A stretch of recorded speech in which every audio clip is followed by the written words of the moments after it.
एक इंसान 2 बार खाना खाता है, पहला मील उसमें विटामिन सी 100 mg है, दूसरा मील खाता है उसमें विटामिन सी 500 mg है। तो 500 mg मुंह में गया, पेट में गया, राइट। या ये ले लेते हैं, एक आदमी, यही आदमी पहला मील खाता है, दूसरा मील खाता है, तो किस वाले में ज्यादा विटामिन सी उसके बॉडी में जाएगा, पहले वाले में दूसरे वाले में? पहले वाले दूसरे वाले में। अब देखिए 3-4 आंसर दे रहे हैं, उनमें से कोई ना कोई आंसर ठीक होना ही चाहिए, राइट। कुछ लोगों को पता है कि यहाँ पे हर चीज का एक उल्टा ही आंसर निकल रहा है, तो उल्टा ही बता दिया कि सीधा तो हो नहीं सकता, जरूर इसमें उल्टा होगा, तो पहले ही वही बता दो। अब समझिए इसको, जब हम कोई भी चीज खाते हैं वो इंटेस्टाइन में जाता है, मैंने आपको बताया था। Now the liver which is the brain, वो डिसाइड करता है कि कितना न्यूट्रिशन की बॉडी को एक्चुअल में जरूरत है, राइट। तो ये भी हो सकता है कि 500 mg पेट में गया और उसमें एक भी mg बॉडी के अंदर गया ही नहीं, डिपेंडिंग ऑन कि उसकी जरूरत बॉडी को है कि नहीं। That is our gatekeeper decide करता है। तो ये कोई लॉजिक नहीं कि हमें ज्यादा विटामिन सी लेंगे तो ज्यादा विटामिन सी जाएगा या कम लेंगे तो कम जाएगा। That logic does not work the way we expect. इसका साइंटिफिक एविडेंस मैं आपको दूंगा, राइट। फॉर एग्जाम्पल, एक ऑरेंज लीजिए, आप एक्सपेरिमेंट कीजिए, उसको लैब में दीजिए, उसमें 53 ग्राम अगर फॉर एग्जाम्पल विटामिन सी निकल रहा है। उसी बैच का एक और ऑरेंज लीजिए, उसको भी लैब में दीजिए, उसमें आप देखेंगे 10 गुना ज्यादा भी ऑरेंज विटामिन सी निकल सकता है। मतलब ये सोच कि इसमें इतना विटामिन सी होगा, उसमें उतना कैल्शियम होगा, ये एक रैंडम सोच है। सेम बैच में सेम 2 फलों में 10 गुना भी वेरिएशन हो सकता है। तो अगर हम ये सोचते हैं कि मैंने 10 संतरे खा लिए तो लगभग इतना विटामिन सी चला गया होगा, वो कैलकुलेशन फेल हो जाएगी। उसी तरह से जिस तरह से अगर आप कैलकुलेट करने लगे कि एक्सेलरेशन, वेलोसिटी, बॉल कैच करने से पहले, और फिर आप सोचें अब मैं ज्यादा बेटर कैच कर पाऊंगा, आई एम श्योर कि आप नहीं कर पाएंगे। उसी तरह से तो ये जो कैलकुलेशन है, ये कैलकुलेशन हम करने के लिए नहीं बने। हमारा जो understanding about this very less, and we should not do that calculation, let it happen by the liver, right. उसको करना चाहिए, ना कि हमें करना चाहिए। अब देखिए इसको, let me make you understand. जैसे मैंने आपको बताया कि फूड आता है, जब कोई चीज खाते हैं तो कितना उसमें डाइजेस्ट होगा, कितना बॉडी उसको एब्जॉर्ब करेगी, उसमें से भी कितना बॉडी ट्रांसपोर्ट करेगी, उसमें से भी ऑर्गन डिस्ट्रीब्यूशन कितना होगा, और फिर बायोकेमिकल कितने न्यूट्रिएंट जो एक्चुअली काम करेंगे, और कितना बॉडी में स्टोर होगा और कितना बॉडी रिलीज करेगा। ये एक ऐसी चीज है जो इतना एब्रप्ट है, इतना रैंडम है कि आप उसमें कुछ भी कैलकुलेट नहीं कर सकते, कुछ भी कैलकुलेट नहीं कर सकते। उसकी जो अंडरस्टैंडिंग है वो अभी तक इवॉल्व हुई ही नहीं है। तो जब भी कोई बोलता है कि आपको तो दिन में विटामिन सी इतना लेना चाहिए ग्राम, बोलता नहीं है वो हर्बल लाइफ, आपको तो इतना ग्राम विटामिन B12 लेना चाहिए, वो तो फूड से मिलेगा नहीं, तो आप मेरे वो डब्बे से ले लो। फिर आप भी सोचते हैं यार हेल्थ नहीं तो क्या, तो आप अपना पैसे कमाई का कुछ पार्ट उसमें दे देते हैं। हर्बल लाइफ है और what ever it is, right, Nutrilite है। तो वो कैलकुलेशन नहीं हो सकती, राइट। वो कैलकुलेशन एक रैंडम कैलकुलेशन है, उस कैलकुलेशन को बेस हो ही नहीं सकता। बिकॉज जब आप कुछ खाते हैं, जैसे मैंने बताया, कितना बॉडी में डिस्ट्रीब्यूट होने वाला है किसी भी एक पल, वो टोटली एक अलग बॉडी की इंटेलिजेंस है, सेलुलर इंटेलिजेंस। उस इंटेलिजेंस को समझना हमारा काम नहीं है, वो तो बॉडी समझे तो ही ठीक है। लेकिन हमें सिर्फ बॉडी को सपोर्ट करना है, इंटरफेयर नहीं करना है कि चलो हमने एज्यूम किया कि अच्छा वो बोल रहा है कि रोज 50 mg विटामिन सी बॉडी में होना चाहिए, तो मैं 2 टैबलेट खा रहा हूँ। Now you are interfering with the body science. वो कुछ इस तरह से होगा, आप ड्राइवर है, आप पीछे की सीट में बैठे हैं, आपको लग रहा है ड्राइवर ठीक से चलाएगा कि नहीं पता नहीं, तो आपने क्या किया, पीछे की सीट में भी एक स्टीयरिंग लगा दिया। ठीक रहेगा ये आइडिया कि ड्राइवर को गाइड करने के लिए स्टीयरिंग पीछे भी, जब मन चाह आपने भी स्टीयरिंग घुमा दिया, क्या होगा? Only one thing can happen, that is accident, that is confusion. Similarly जब आप डिसाइड करते हैं कि मेरा ब्लड प्रेशर इतना है, अरे इतना लगता ठीक नहीं है, तो इसको थोड़ा कम करना चाहिए, तो एक टैबलेट ले लेते हैं। तो आप क्या करते हैं? वही करते हैं कि पीछे वाली सीट का जो स्टीयरिंग है उसको आप कंट्रोल करने की कोशिश करते हैं। तो आगे वाला सोचता तुम चला रहे, मैं क्यों चला रहा हूं। तो बॉडी बोलता है यार तुम ब्लड प्रेशर मैनेज कर रहे हो तो तुम ही करो, right, why should I manage. So blood pressure is not that simple. अच्छा देखिए ब्लड प्रेशर क्या है, इमेजिन कीजिए आपके घर में एक टैप है और टैप के नीचे आपने एक पाइप लगा दिया, टैप ऑन कर दिया, पानी जाएगा। अब टैप पाइप को पकड़ लीजिए, दबा दीजिए, फ्लो बढ़ेगा घटेगा? बढ़ेगा ना। वाटर प्रेशर इंक्रीज होगा डिक्रीज होगा? इंक्रीज होगा, राइट। सो जितना डायमीटर कम होगा उतना प्रेशर बढ़ेगा। ठीक उसी तरह से हमारा ब्लड वेसल में जब ब्लॉकेज होता है तो डायमीटर कम होता है कि बढ़ता है?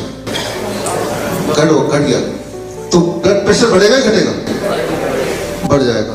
अब दवा से जब आप प्रेशर घटाते हैं तो एक्चुअली हार्ट को वीक करते हैं तो प्रेशर घट जाता है, लेकिन प्रेशर का घटने का मतलब ब्लॉकेज घट गया क्या? तो प्रॉब्लम वही की वही है, सिर्फ वो पैरामीटर चेंज हो गए और बदले में क्या हुआ, वो जो इंसान है वो ब्लड प्रेशर घटाने के चक्कर में उसका हार्ट कमजोर हो रहा है। At that cost he is getting the right और एक्सपेक्टेडली राइट ब्लड प्रेशर। तो मैं ये बोलना चाह रहा हूं कि मैं ऐसा नहीं बोल रहा हूं कि हाई ब्लड प्रेशर ठीक है, लेकिन मैं ये बोलना चाह रहा हूं कि अगर हाई ब्लड प्रेशर है भी और लेकिन दवा लेके ठीक कर रहे हैं तो that is something not expected, right. अगर ड्राइवर गलत डायरेक्शन में गाड़ी चला भी रहा है तब भी आप पीछे की स्टीयरिंग से नहीं कंट्रोल कर सकते उसको। अभी तो सिर्फ गलत डायरेक्शन जा रहा है, फिर तो एक्सीडेंट ही हो जाएगा ना, राइट। कम से कम जा तो रहे कम से कम, right. So that is what I mean, we should not interfere with the body's functioning in the way, right, as a main driver, right. तो वो वाला इंटरफेरेंस हम ना करें तो ठीक है।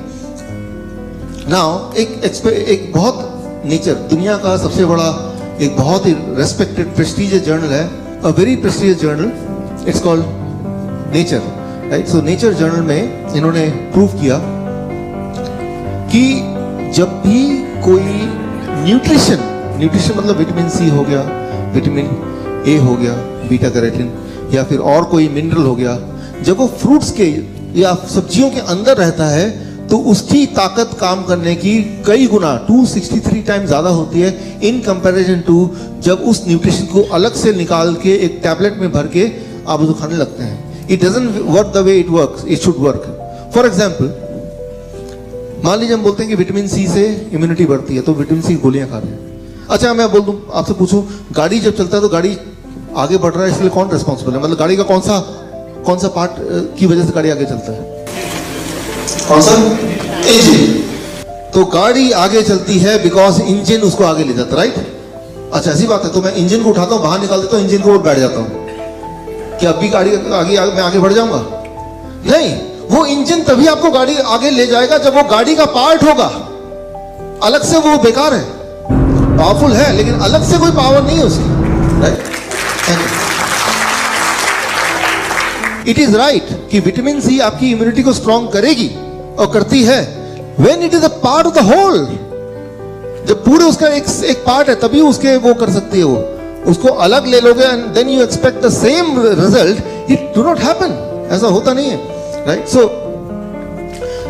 अच्छा, ये जो सारा मेडिसिन का पूरा ये जो आया है पिछले 50 साल में, ये बना कैसे, right, which we call medical science. Ayurveda को साइंस नहीं बोलते हैं, किसी और को साइंस नहीं बोलते, मेडिकल को साइंस क्यों बोलते हैं? How it came? क्योंकि इसके पीछे का जो बैकअप है वो साइंस का बैकअप है। किस तरह का, मैं आपको एग्जांपल देता हूं। 1922 में, ये बहुत बड़ा एग्जांपल है। साइंस एक बहुत बड़ा जर्नल है नेचर की तरह, बहुत ही बड़ा जर्नल है, मोस्ट रेस्पेक्टेड जर्नल साइंस। इसमें एक रिपोर्ट आई, vitamin E discovered in green leafy vegetable with a major health benefit. ये देखा कि विटामिन ई जो है वेजिटेबल में जो पाया जाता है उससे बहुत ज्यादा हेल्थ अच्छी रहती है। ये एक रिपोर्ट है। और साइंस में जो रिपोर्ट आती है वो भगवान का दिया बनाया हुआ रूल बन गया, मतलब अनचैलेंज, मतलब उसको कई कड़े मतलब ऑब्स्टिकल पास करना पड़ता है तभी जाके वो रिपोर्ट छपती है फाइनली, राइट। बायस्ड रिपोर्ट नहीं छप सकती, ओरिजिनल रिपोर्ट छपती है। तो ये रिपोर्ट के बाद ये देखा गया 1993 फर्दर ये प्रूव हुआ कि ऐसे लोग जिनकी बॉडी में विटामिन ई ब्लड में ज्यादा है होती है उनका हार्ट डिजीज कम होता है। तो पहले तो ये प्रूव हुआ विटामिन ई वेजिटेबल्स में जो है वो हेल्थ के लिए बड़ा अच्छा है। साथ में ये भी प्रूव कर दिया गया विटामिन ई ज्यादा ब्लड में तो हार्ट डिजीज कम। क्लियर? अब आप एक बिजनेसमैन है, आपने क्या किया, ये दोनों रिजल्ट निकाले और तीसरे आदमी को दिखाया जिसको बेचना चाहते हैं, देखो भाई vitamin C is good for health and is good for heart disease. वो मान गया, साइंस में जर्नल में आया। आपने क्या किया, अनजाने में या जानबूझ के वेजिटेबल फूड से विटामिन सी निकाला, उसकी गोली बनाई, ये गोली ले लो, राइट। और आपने इसको देख लिया और वो मार्केटिंग वाले ने मार्केट कर दिया और आपने एक्सपेक्ट किया कि भाई अब ये वैसे ही काम करेगा, राइट। तो इससे ये शुरू हुई और ये जेन्युइनली शुरू हुई कि लगा लोगों को, FDA को लगा, साइंटिफिक कम्युनिटी को लगा कि ऐसा ही तो होना चाहिए। लेकिन जिन लोगों ने ये दवाइयां लेनी शुरू की, उनको ट्रैक करना शुरू किया, ट्रैकिंग एजेंसीज। फिर फाइनली ये रिपोर्ट आया 2008 में, vitamin E in supplements can increase the heart disease, right. Vitamin E supplement form में लेंगे तो हार्ट डिजीज बढ़ेगा, विटामिन ई अगर सब्जियों से डायरेक्ट बॉडी में आएगा तो हार्ट डिजीज घटेगा। Try to understand, same nutrient है but two opposite action depending on how you are taking it. क्या ले रहे हैं ये इंपॉर्टेंट नहीं है, कैसे ले रहे हैं that plays an important major role. लेकिन ये अंडरस्टैंडिंग कब आई मेडिकल साइंस में, ये आते आते 2008 हो गया, अब आ रही है धीरे धीरे, आज से 10 साल बाद पहले, राइट, या उससे भी और थोड़े से पहले, कि क्या ले रहे हैं वो इंपॉर्टेंट तो होगा, लेकिन कैसे ले रहे हैं, कौन से सोर्स से आ रहा है, that is even more important. Rather उसको सप्लीमेंट फॉर्म में लेंगे तो जो एक्सपेक्टेड उसका बेनिफिट था वही उसका नुकसानदेह हो जाएगा, राइट। अब वो नहीं पता, क्योंकि मेडिकल कॉलेज में क्या नहीं, मेडिकल कॉलेज में जो न्यूट्रिशन सब्जेक्ट होता है 7 साल में वो 7 घंटे का होता है, 7 आवर्स, उसी में सारा न्यूट्रिशन साइंस होता है। और बाकी जो पढ़ाई होती है वो ड्रग्स की होती है, दवाइयों की होती है, दवाई का वो हाफ लाइफ डोज, कितना ड्रग्स से लिवर कैसे काम करेगा वो होता है। तो इसीलिए उनको नहीं पता, क्योंकि उनके सिलेबस का पार्ट नहीं है, तो they are not the right person to talk about nutrition. Nutrition एक अलग फील्ड है, medical doctors are different field, they are made to injection देना, दवाई देना, सर्जरी करना, ये उनका काम है, राइट। उनका काम फूड के बारे में नहीं बताना है, न्यूट्रिशन के बारे में नहीं बताना है उनका, राइट। तो उनको पता नहीं होगा क्योंकि उनका सिलेबस का पार्ट नहीं है, राइट। सो और कुछ समय पहले, आज से 10-15 साल पहले तो मेडिकल साइंस को भी नहीं पता था, राइट, साइंस को भी नहीं पता था। बट नाउ साइंस को कैसे पता चलता है, science itself is not science. पहले एजम्पशन होता है कि शायद ऐसा फायदा होगा, फिर कुछ लोग उसको अपनाते हैं, लाखों लोग, फिर उनको ट्रैक किया जाता है सालों साल तक, फिर देखता है ये तो उल्टा हो गया, फिर दैट बिकम्स अ साइंस, फिर रिजल्ट को कोलेट करते हैं, वो रिजल्ट को डिस्प्ले करते हैं, राइट। तो पहले एक एक्सपेक्टेड गोल होता है, शायद ऐसा काम करें, उससे वो जर्नी शुरू होती है, फिर वो 10 साल चलती है, हजारों लाखों लोग उससे पीड़ित होते हैं, फिर वो उसका रिपोर्ट कलेक्ट होता है, फिर वो जर्नल में आता है, this is science, right. Science ऐसे होता है, वो मॉलिक्यूलर लेवल में पहले ही पता चल जाए कैसे काम करेगा, वो साइंस नहीं है, उतने इवॉल्व अभी तक टेक्नोलॉजी हुई नहीं है। अब देखिए, ये है Journal of American Medical Association का रिपोर्ट, और similarly vitamin E supplement leads to higher cancer episode. Vitamin E vegetable से आएगा तो कैंसर कम करेगा, लेकिन अगर वही सप्लीमेंट फॉर्म में आएगा तो कैंसर बढ़ाएगा, राइट। सो जितने सारे विटामिन के ऊपर ट्रायल्स हुए, वो सारे ट्रायल्स को मिला दें, एक रिपोर्ट निकालें, तो उसे बोलते हैं मेटा एनालिसिस। और उसमें भी सेम ही बात की जा रही है कि अगर कोई सप्लीमेंट फॉर्म में कोई चीज आप लेंगे तो वो हार्ट की डिजीज को बढ़ाता है, लेकिन वो नेचुरल फॉर्म में अगर आता है तो हार्ट की डिजीज को घटाता है। तो ये रिपोर्ट भर रिपोर्ट है, और ऐसे कई के रिपोर्ट्स हैं। मैं सारे रिपोर्ट अभी दिखा नहीं सकता, लेकिन जो हमारे डायबिटीज एजुकेटर्स हैं, जब यहाँ से जाएंगे आप लोग, जो डायबिटीज, आपको एक कार्ड मिलेगा which is called CME card. उस कार्ड के थ्रू आप इसके और डिटेल रिपोर्ट एक्सेस करना चाहते हैं तो वो एक्सेस कर सकते हैं, those who are diabetes educators, right. So एक और एग्जांपल देता हूँ, one last example, beta carotene from fruits and vegetable blocks the cancer growth. Beta carotene अगर फ्रूट एंड वेजिटेबल से बॉडी में जाता है तो वो कैंसर की ग्रोथ को वहीं रोक देता है, 1981, राइट। तो लेकिन इसका मतलब ये नहीं कि बीटा कैरोटीन अगर सप्लीमेंट फॉर्म में लेंगे तो सेम इफेक्ट आएगा, बल्कि इफेक्ट उल्टा हो गया। अगर वो सप्लीमेंट फॉर्म में आएगा तो it increases the death because of cancer by 46%। So the conclusion is, कोई भी चीज जब ले रहे हैं, वही वाला न्यूट्रिएंट अगर नेचुरल फॉर्म में है तो एक अलग ढंग से काम करता है, और वो न्यूट्रिएंट अगर नेचुरल फॉर्म से हटा के अगर वैसे लेने लगते हैं तो वो टोटली उसके उल्टे डायरेक्शन में काम करता है, उल्टे डायरेक्शन में। ऐसा नहीं कि उससे कुछ फायदा नहीं हो रहा है, फायदा तो नहीं हो रहा है, लेकिन उल्टा नुकसान हो रहा है, और वो बहुत ही जबरदस्त नुकसान हो रहा है, राइट। सो तो ऐसे बहुत सारे एग्जाम्पल्स हैं। इसको कंक्लूड करते हैं इस बात को।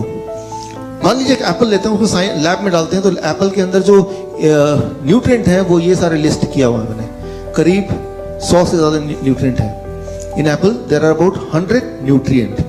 तो वो 100 न्यूट्रिएंट जब टुगेदर होते हैं आपस में, राइट, तो जाके वो न्यूट्रिएंट आपको वो वाले लाभ देते हैं जो लाभ की आप उम्मीद करते हैं।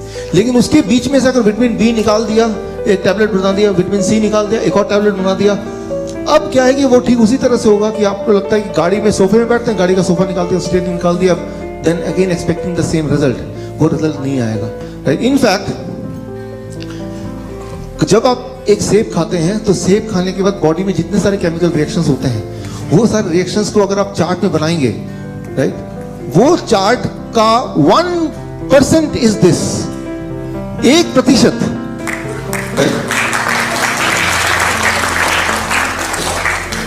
99% इसको और बढ़ा दीजिए।